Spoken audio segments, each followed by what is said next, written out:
Good morning बच्चों।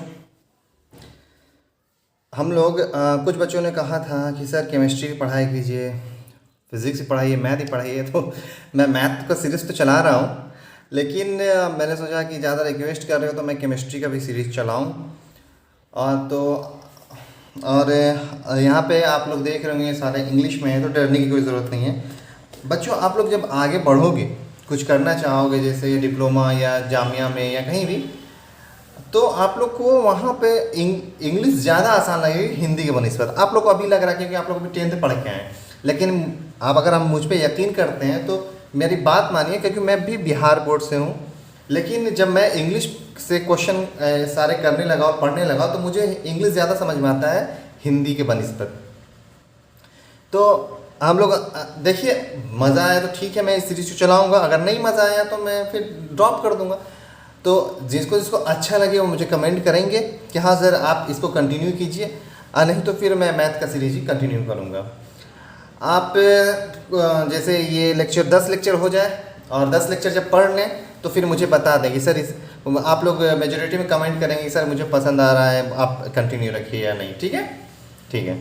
तो ये केमिस्ट्री को हम लोग आप लोग 10th क्लास में पढ़ चुके होंगे कि ये 3 भाग में बढ़ चुका होता है: फिजिकल केमिस्ट्री, ऑर्गेनिक केमिस्ट्री और इनऑर्गेनिक केमिस्ट्री, राइट।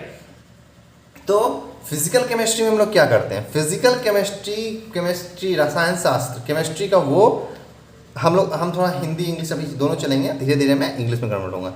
तो फिजिकल केमिस्ट्री क्या है कि रसायन शास्त्र का वो शाखा है जिसमें हम लोग ऊर्जा, बल और मटेरियल के माइक्रोस्कोपिक लेवल पे जो भी जो होता है, जैसे कि ये केमिस्ट्री का वो शाखा है जिसमें माइक्रोस्कोपिक लेवल पे जैसे आइटम, मटेरियल, कंपाउंड, ये सब के फोर्स, एनर्जी, इन सब चीज़ों के बारे में पढ़ते हैं, उसके रिएक्शन के बारे में पढ़ते हैं।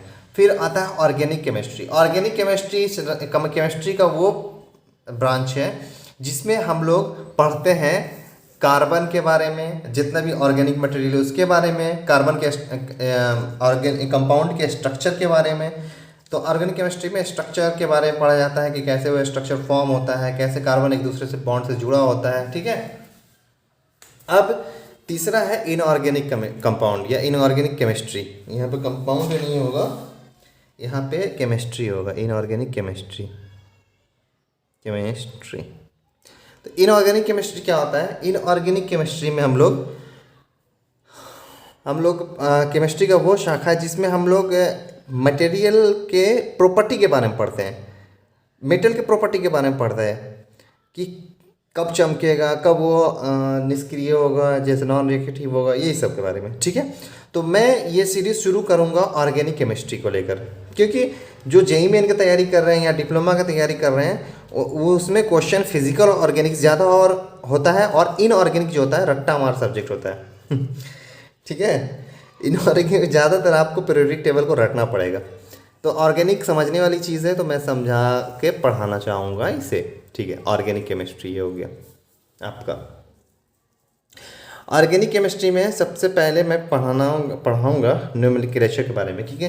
कि ये तो स्ट्रक्चर, ऑर्गेनिक केमिस्ट्री में तो स्ट्रक्चर पढ़ते हैं ना, तो सबसे पहले मैं बताऊंगा कि स्ट्रक्चर बनाते कैसे हैं किसी भी कार्बन कंपाउंड। जैसे आप लोग पढ़े होंगे मीथेन, इथेन, प्रोपेन या इथीन या मेथनॉल, ये सब पढ़े होंगे ना।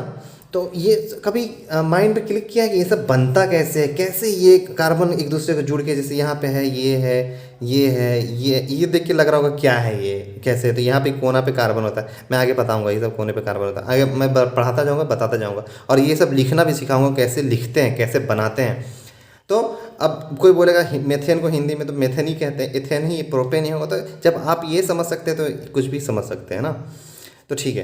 तो ऑर्गेनिक केमिस्ट्री में सबसे पहला जो बहुत इंपॉर्टेंट होता है याद रखना, वो होता है रूट वर्ड, कि कितना कार्बन रहेगा तो क्या बोलेंगे। तो यहाँ पे कार्बन का मैंने चेन लेंथ दे दिया है कि कार्बन अगर एक कार्बन रहेगा तो उसको मेथ बोलेंगे, 2 रहेगा तो एथ बोलेंगे, 3 रहेगा तो प्रोप बोलेंगे, मेथेन नहीं बोलेंगे। मेथेन एन जो हो गया ना, वो प्रीफिक्स सफिक्स में काम आता है, उसमें फिर मेथे एन, ऑल, इन, ओइनिक, ये सब चेंज होता रहता है। बनाना सिखाऊंगा मैं। ये मेथ, एथ, प्रो, ब्यूट, पेंट, ये बोला जाता है कार्बन। अगर एक कार्बन आता तो मेथ, 2 कार्बन आता एथ, ये सब। ठीक है। ये 15 तक मैं लिखा हूँ, और भी 20 तक होता है, पेंटा, हेक्सा, नेक्सा, डेक, ये सब होता है, ठीक है। तो ये आपको याद रखने हैं, ज़रूरत है याद रखने की। आप नोट्स अभी उतारिए मत, नोट्स बना लिया, देख के उतार लीजिएगा बाद में, ठीक है। ये देखिए नोट्स बाद में देख के उतार लीजिएगा। अब हो गया ये ऑर्गेनिक केमिस्ट्री का चेन लेंथ के बारे में। अब मैं बताऊंगा कि ऑर्गेनिक कंपाउंड कैसे, मतलब उसका स्ट्रक्चर जो होता है वो कैसे कैसे कितने भाग में बटे होते हैं। देखिए जो ऑर्गेनिक कंपाउंड होता है, जो पहला होता है वो दो टाइप का, एक होता है चेन रिएक्शन, मतलब CH3 CH2 देखिए एक लाइन में है ना, एक लाइन में। और दूसरा इसी में क्लासिफिकल का दूसरा होता है साइक्लिक चेन, मतलब ऐसे रिंग बना होगा।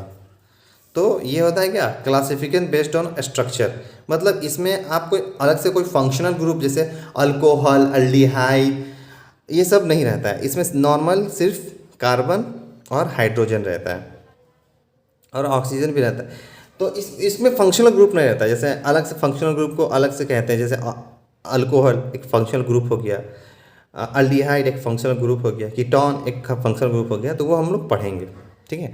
ये सिंपल स्ट्रक्चर के बेसिस पे। तो ये भी जो स्ट्रक्चर है ये दो भाग में डिवाइडेड है, एक तो चेन में, एक है साइकिल में।